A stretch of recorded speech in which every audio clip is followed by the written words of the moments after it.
De manière inexpliquée, tous les habitants d'un petit village anglais perdent momentanément connaissance. Après ce blackout, ce temps mort, un événement encore plus énigmatique est découvert. Every woman in this village who is capable of childbirth is going to have a baby. I can't believe it. Toutes les femmes du village vont alors donner naissance à d'étranges enfants, au pouvoir des plus inquiétants.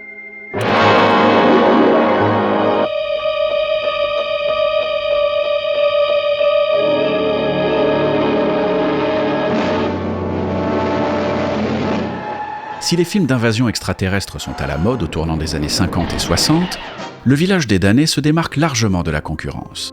Car ici, pas de soucoupe volante ni de rayons laser. Les envahisseurs ne prennent pas la forme de robots, d'humanoïdes ou de vers géants, ce sont simplement des enfants. Des enfants agissant toujours de concert, dénués de toute personnalité, au visage ne laissant entrevoir aucune émotion, au comportement de plus en plus hostile. Qui sont donc ces êtres froids, sans individualité ? En ces temps d'affrontements larvés entre les USA et l'URSS, ils ressemblent à s'y méprendre à une virulente caricature de soviétiques, de communistes, voués à détruire l'Occident et ses fondements idéologiques.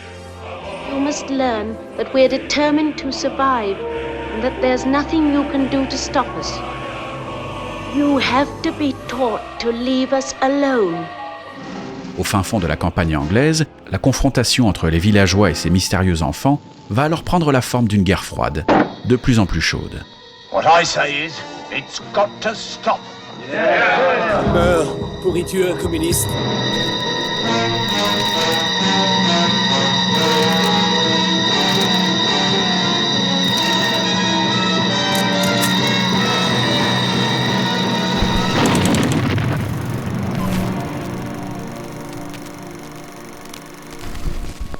Leave us alone. En 1960, quand le village des damnés sort en salle, la Seconde Guerre mondiale ne date que d'une quinzaine d'années et les anciens alliés soviétiques et états-uniens se retrouvent désormais l'un contre l'autre. La guerre froide cristallise les tensions entre deux idéologies radicalement opposées. I'm no communist, and I'll tell you that right now. I believe a man should own his own house and car and cow. I like this private ownership, and I want to be left alone. Let the government run its business, and let me run my own. Et l'opposition entre les deux superpuissances atteint un pic en 1949, quand les soviétiques entrent à leur tour en possession de la bombe atomique. Les effets de cette bombe, larguée sur Hiroshima et Nagasaki, sont encore dans tous les esprits et la menace d'un affrontement nucléaire plane désormais sur l'humanité. L'ère de l'atome est ouverte et avec elle, la peur d'une destruction totale de la planète. Les USA comme l'URSS veulent affirmer la supériorité de leurs valeurs, de leur mode de vie, leur leadership mondial. Et cette recherche de suprématie technologique ne se joue pas qu'au niveau militaire, elle est aussi exploratoire, avec le système solaire qui devient la nouvelle frontière, un nouvel espace à coloniser. Un mois avant les fêtes, des savants et techniciens soviétiques s'affairaient autour d'un énorme engin qui devait marquer une grande conquête de la science, celle de l'espace interplanétaire. Le Sputnik 1 est né et il ne pèse que 184 livres. Ce succès foudroyant de la science soviétique va être accueilli dans le reste du monde avec une certaine admiration mêlée d'étonnement. Un voile d'angoisse s'abat sur l'Amérique qui n'a pu encore conquérir l'espace interplanétaire. Le monde a donc les yeux levés vers le ciel. Et forcément, la question d'une vie hors de notre planète émerge dans le débat public. Dès 1947, l'affaire Roswell, avec son supposé objet volant non identifié qui se serait écrasé au Nouveau-Mexique, avait aiguisé l'intérêt du grand public sur la possibilité d'une vie extraterrestre. La Terre comme hypothétique champ de bataille à grande échelle, la colonisation d'un ailleurs comme horizon possible, la réalité se fait plus folle que la fiction. Un roman comme La Guerre des mondes de H.G. Wells ne semble plus si fantaisiste que ça. Et les artistes doivent forcément s'adapter à cette nouvelle donne. Angoisse atomique, possible vie extraterrestre, mais aussi peur du communisme, vont alors s'agglomérer pour infuser le cinéma, de genre notamment.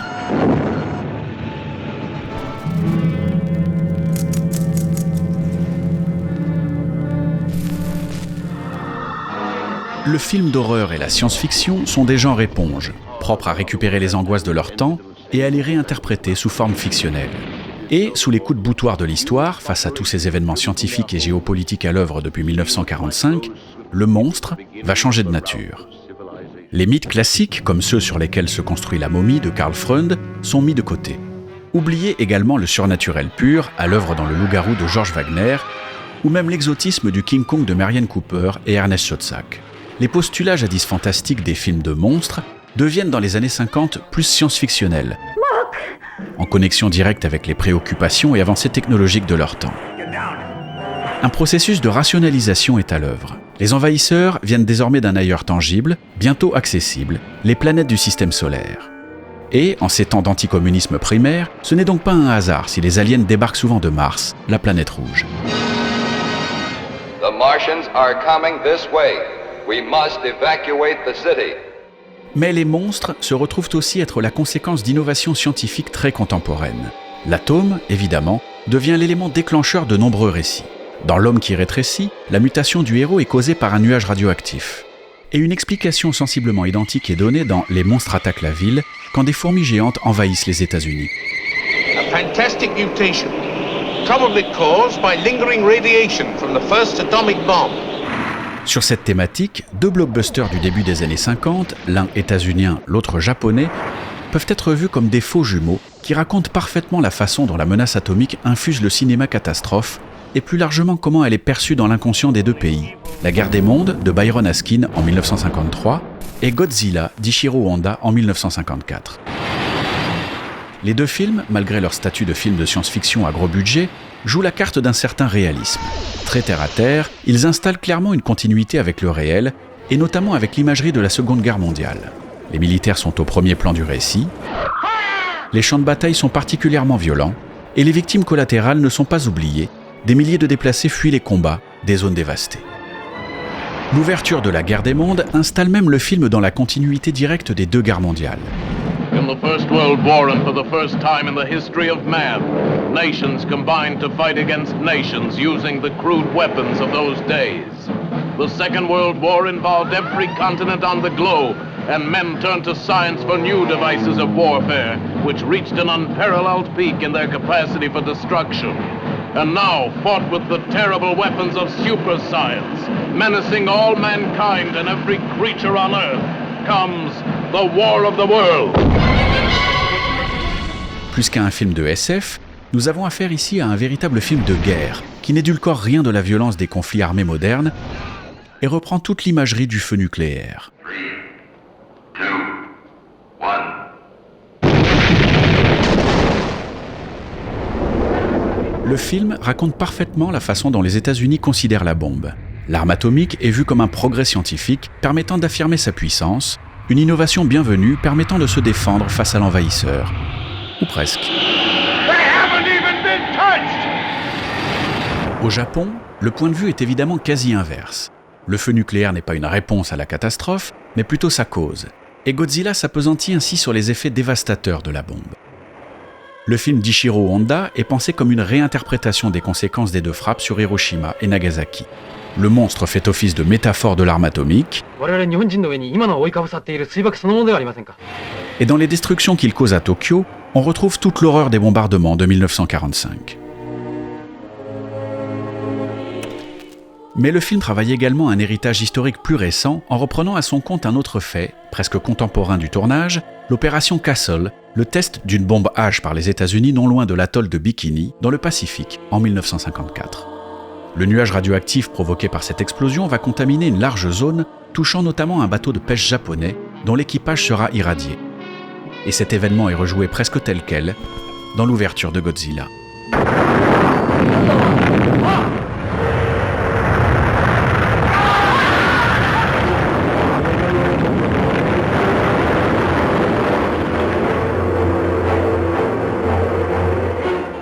En tant que blockbuster conscient de leur époque, La guerre des mondes et Godzilla explorent donc de manière très explosive la psyché de leurs pays respectifs. S'ils jouent la carte de la démesure et du grand spectacle, d'autres films vont travailler les angoisses de leur temps de manière beaucoup plus intime.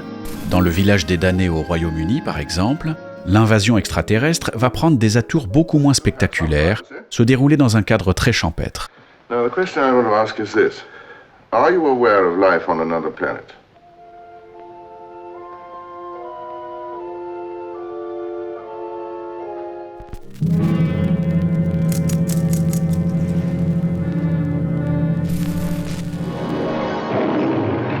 D'abord envisagé comme une production états-unienne, chez Metro-Goldwyn-Mayer, le village des damnés va être délocalisé au Royaume-Uni, sous l'égide des MGM British Studios. Le plan Marshall n'est plus aujourd'hui un projet, c'est maintenant une réalité. À Washington, le président Truman a signé la loi votée par le Congrès et qui assure aux nations participantes d'Europe quelques 6 milliards de dollars, soit 1800 milliards de francs. En effet, après la Deuxième Guerre mondiale, avec le plan Marshall, les entreprises US, les studios hollywoodiens par exemple, ne peuvent rapatrier leurs profits réalisés sur le sol européen. Les studios vont alors devoir réinvestir ces rentrées d'argent dans le cinéma local. De plus, dans les années 50, le gouvernement britannique met en place des aides pour permettre à l'industrie cinématographique de se relever. Une taxe sur le box-office, la E.D. Levy, est allouée à la production si le tournage se déroule sur le sol britannique avec une équipe technique majoritairement locale. Les studios états-uniens vont alors profiter de ces aubaines, autant que de ces contraintes, pour multiplier les tournages sur place. Le village des damnés va donc se tourner dans un petit village au nord de Londres, sous la direction d'un cinéaste d'origine allemande, Wolf Rihla. Dans le film, une petite communauté, campagnarde, paisible, est donc confrontée à une menace particulière, des enfants. Le film est pensé comme une variation sur le film d'invasion extraterrestre, dans lequel l'affrontement se joue à petite échelle dans le microcosme d'un village. Et c'est cette simplicité, cet ancrage naturaliste qui pousse Wolf Rihla à s'engager sur le projet. Ce qui m'intéressait, ce n'était pas de faire un film fantastique, mais un film bien réel. Prendre une situation ordinaire et y injecter des événements extraordinaires. Le réalisateur donne là une définition très claire de ce qu'est le fantastique, rien de nouveau à première vue.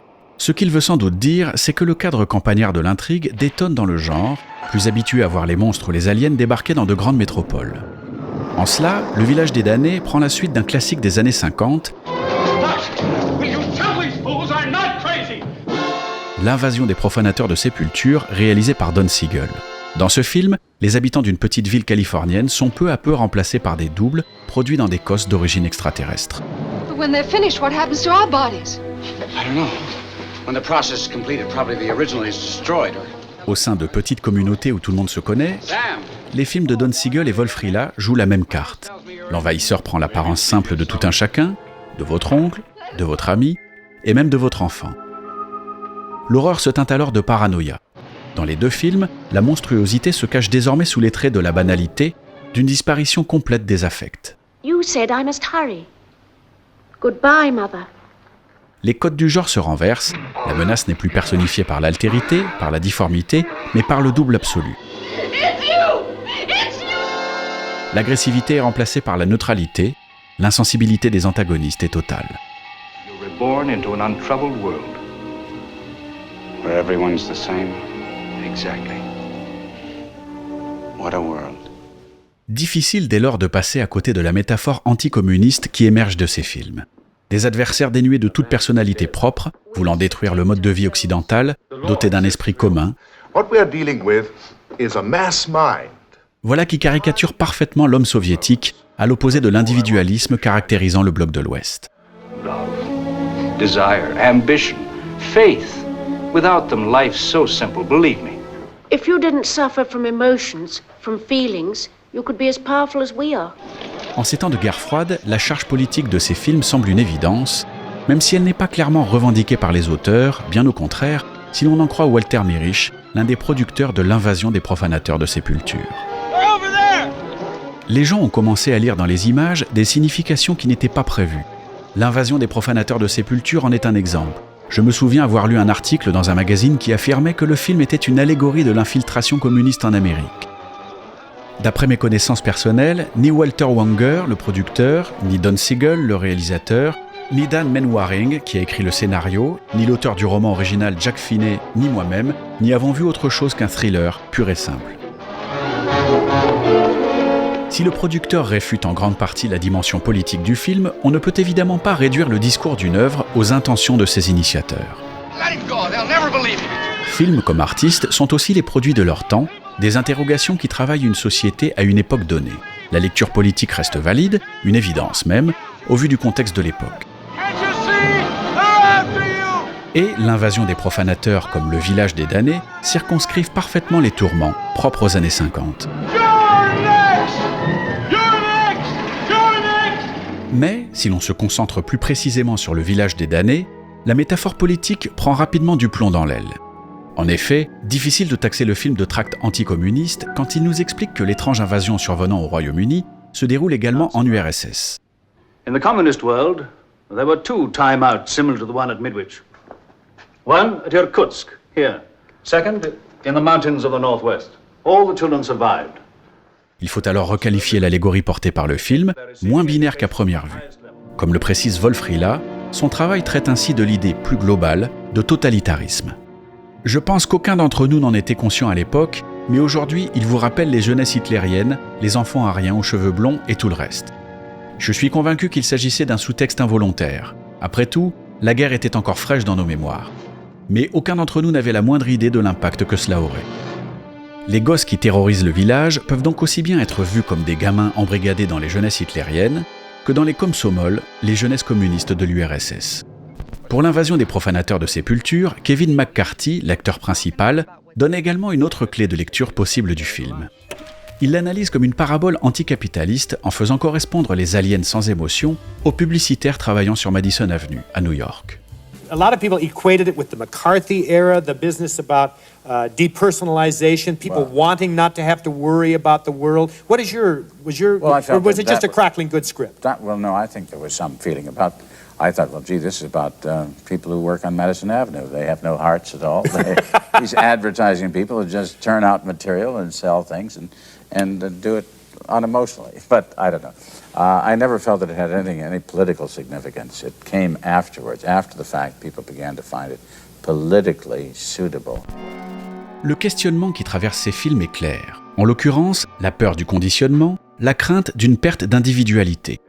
Une individualité menacée selon les sensibilités, par le communisme ou le fascisme, par le maccarthisme ou par une société de consommation lissant tous les désirs.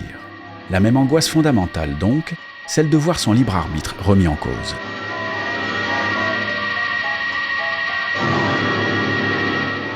Je pense que le monde est peuplé de gens enfermés dans leur cosse et je voulais les montrer. La référence politique au sénateur McCarthy et au totalitarisme était inévitable, mais j'ai essayé de ne pas trop la mettre en avant parce que j'estime que les films sont avant tout destinés à divertir et que je ne voulais pas livrer un prêche. Le film d'horreur est forcément polysémique. Il exprime des idées, des concepts, et ce, avec de nombreux niveaux de lecture possibles. À un premier niveau, émotionnel évidemment, la peur, le suspense, suscité par le récit. Un second niveau qui tient plus de la métaphore politique, l'ancrage du film dans des enjeux contemporains. Et le troisième, plus philosophique donc, posant plus largement la question de ce qu'est l'humanité. I don't want a world without love or grief or beauty. I'd rather die. No.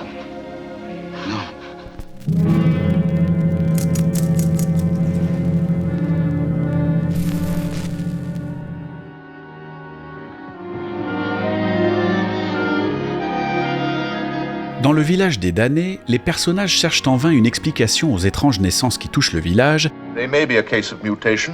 They may be the world's new people. Mais peu importe ces hypothèses, l'horreur demeure très intime. L'enfantement n'est ici plus symbole de renouvellement, de revitalisation, il en est même l'exact inverse. Le village engendre ce qui va le détruire, et bien avant le Alien de Ridley Scott, le monstre naît là des propres entrailles des personnages. You're going to have a baby. Whose baby? Yours?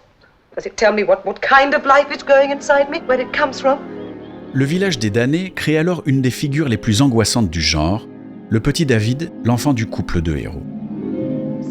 Le film de Wolf Rihla se place en cela dans la continuité d'un autre film datant de 1956, l'un des premiers à mettre un enfant malfaisant au cœur de son récit. Dans La mauvaise graine, réalisé par Mervyn Leroy, une petite fille modèle s'avère en fait être un personnage véritablement démoniaque. Le personnage est tellement inattendu, le film brise un tel tabou, que le générique de fin demandait aux spectateurs de ne rien dévoiler de l'intrigue.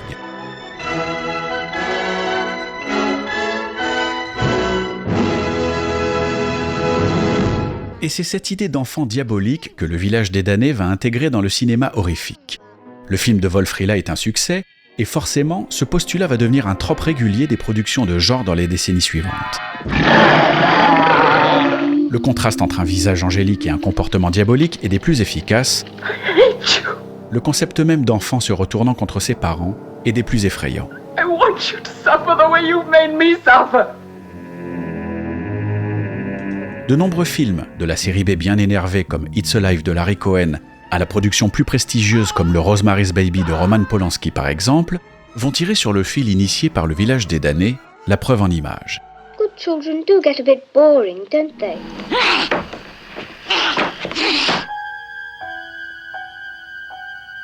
Michael!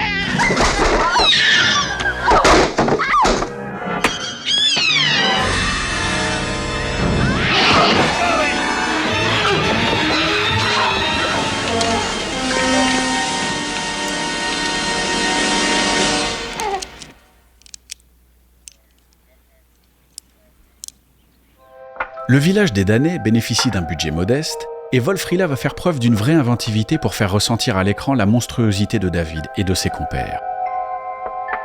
Ainsi, dans le film, l'étrangeté des enfants est révélée par de petits détails, comme les cheveux blancs évidemment. Wolf-Rila fait le choix de jeunes acteurs bruns pour incarner ses enfants, le contraste entre leur teint de peau plutôt mat et la couleur de leurs cheveux amenant une dissonance troublante. You wish we wouldn't come here anymore, Mrs. Plumpton? De même, ce n'est pas la voix de Martin Stevens, l'interprète de David, que l'on entend dans le film. Goodbye, Mrs. Plumpton. Le jeune acteur a été redoublé par une actrice, une adulte. Un nouveau décalage qui pousse encore un peu plus loin l'étrange. Mais c'est surtout le comportement des enfants qui va être signe de danger. Et rien de plus simple, selon Wolf-Rila, que de rendre angoissant un enfant. Les gens me demandent toujours comment j'ai fait pour obtenir de si bonnes performances. C'est simple. Je leur ai demandé de ne rien faire d'autre que de rester immobile et de regarder fixement. Les enfants s'agitent et ne sont jamais tranquilles, et je voulais qu'ils soient tous absolument immobiles, qu'ils ne fassent que regarder. Ce n'est pas très enfantin, et bien sûr, c'est très troublant. Ce trouble est évidemment accentué par la mise en scène de Wolf-Rila, qui se construit sur l'opposition permanente entre ses enfants et le reste du village.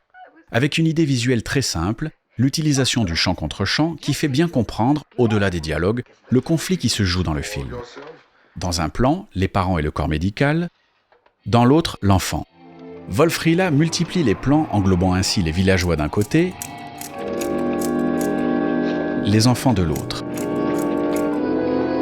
Le cloisonnement est total, et quand ils se retrouvent parfois au sein du même plan, la composition marque encore l'opposition. L'angle de prise de vue raconte le malaise. Good night, Father. Good night, David. Entre les deux groupes, l'entente ou même la simple communication semblent impossibles. Au-delà des implications politiques contemporaines, le village des damnés travaille alors un thème ancestral du genre, la peur de l'autre. L'arrivée de ces mystérieux enfants est autant un élément perturbateur classique, lançant un récit, qu'un révélateur des bas instincts qui fondent cette communauté. Le repli sur soi, face à cet autre qu'on ne veut pas apprendre à connaître, est total et autodestructeur. L'être venu d'ailleurs est forcément un danger. Remember, get him alive if you can, but get him! Wolf-Rila reprend ainsi l'imagerie du Frankenstein de James Whale, datant de 1931, quand les villageois fous de rage prennent fourche et torche pour aller s'attaquer aux soi-disant monstres. Une scène qui raconte toute la brutalité de l'humanité souhaitant détruire ce qu'elle ne comprend pas, ce qui est différent. Une scène malheureusement toujours pertinente, que ce soit dans un film des années 30, des années 60 ou des années 90.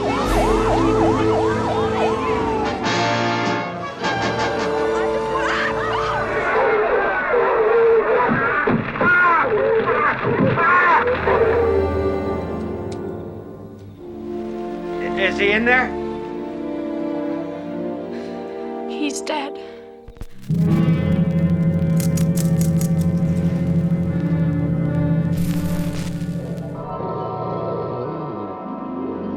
Si on se replace dans l'histoire du cinéma de genre, Le Village des damnés, sorti en 1960, est un film pivot qui développe un récit rétro empreint du classicisme des années 40 ou 50, tout en annonçant, dans ses thématiques, l'horreur moderne, paranoïaque des années 60 et 70. Ainsi, dans le film de Wolf-Rila, comme dans les films des décennies précédentes, les personnages principaux sont les notables du village. Ici, ce sont des scientifiques, des médecins, des militaires, des prêtres, des juges, des figures d'autorité donc, qui mènent la danse, qui tentent de résoudre le problème. Une affaire d'hommes, évidemment. Les femmes, les premières concernées pourtant, sont exclues d'office de toute prise de décision, Leave us, Anthea. But I... Please. Tout comme les autres habitants, de conditions plus modestes, ne sont là que pour réagir de manière épidermique, échauffés par un verre de trop. Le film dévoile une organisation sociale très traditionnelle, notables valeureux d'un côté, prolos de l'autre. Ce sont ces tropes classiques des 50s, la stature héroïque du personnage principal, la hiérarchie sociale, les repères moraux très marqués, qui vont exploser dans le cinéma horrifique qui se développera après Le Village des damnés. Déjà, dans le film de Wolf Rihla, l'idée de famille parfaite, de communauté solidaire, commence à se désagréger de l'intérieur. Et les films des années 60 et 70 pousseront loin cette idée. Ainsi, dans Psychose, l'héroïne, référente du spectateur, meurt avant la moitié du film. Dans La Nuit des Morts Vivants, les zombies ne sont qu'un prétexte, les survivants n'ont besoin de personne pour s'entre-déchirer dans un huis clos tendu. Dans Le Voyeur, le héros, un jeune homme a priori bien sous tout rapport, est en fait un psychopathe malade et assassin. Dans Massacre à la tronçonneuse, la cellule familiale s'avère complètement dégénérée.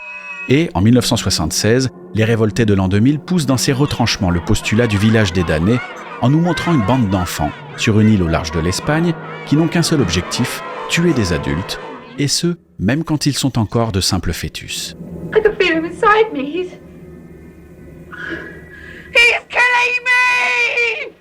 Les jeunes envahisseurs du village des damnés sont ainsi un parfait symbole de la dualité du film. Ils représentent un hybride entre les monstres d'antan, venant d'ailleurs, aux caractéristiques physiques jouant sur l'altérité, et les monstres modernes, se dissimulant sous des visages avenants.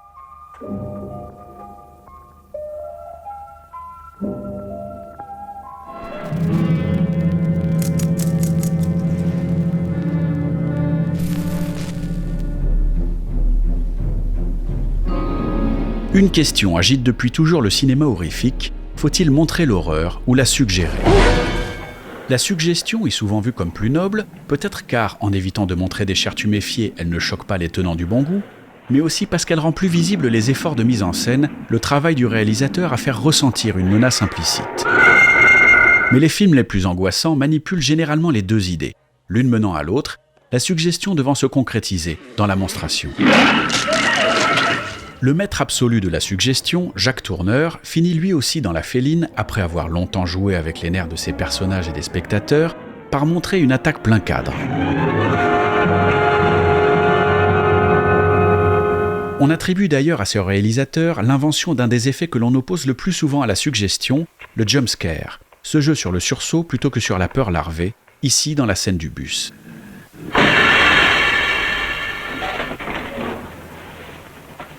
Les réalisateurs ont une boîte à outils à disposition, autant en utiliser avec intelligence toutes les possibilités.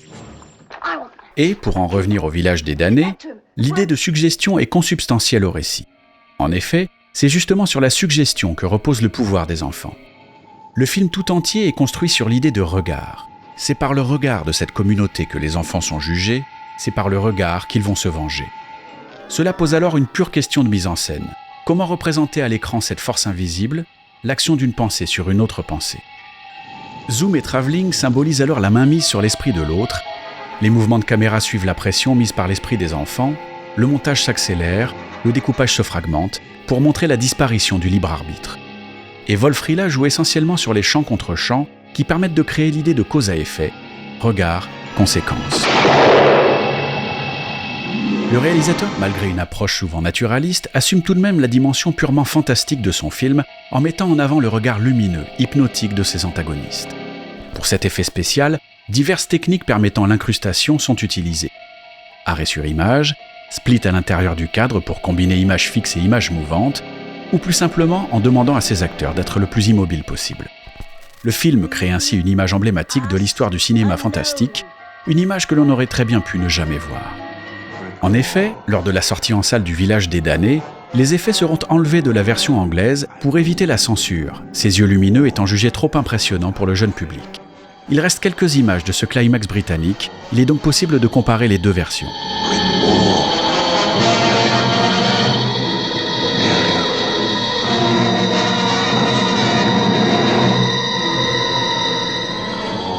Les tenants de la sobriété diront que certains de ces effets spéciaux ont vieilli et que le film pouvait s'en passer sans perdre de sa force dramatique. Les autres diront que ces yeux lumineux sont un marqueur du cinéma fantastique, que ces effets ont donné certains des plans les plus iconiques du 7e art. Mais tout le monde pourra tout de même se mettre d'accord sur une chose. Dans le village des damnés, Wolf-Rihla use de toutes les possibilités techniques de son médium. Découpage, montage, effets visuels, pour frapper l'imagination du spectateur.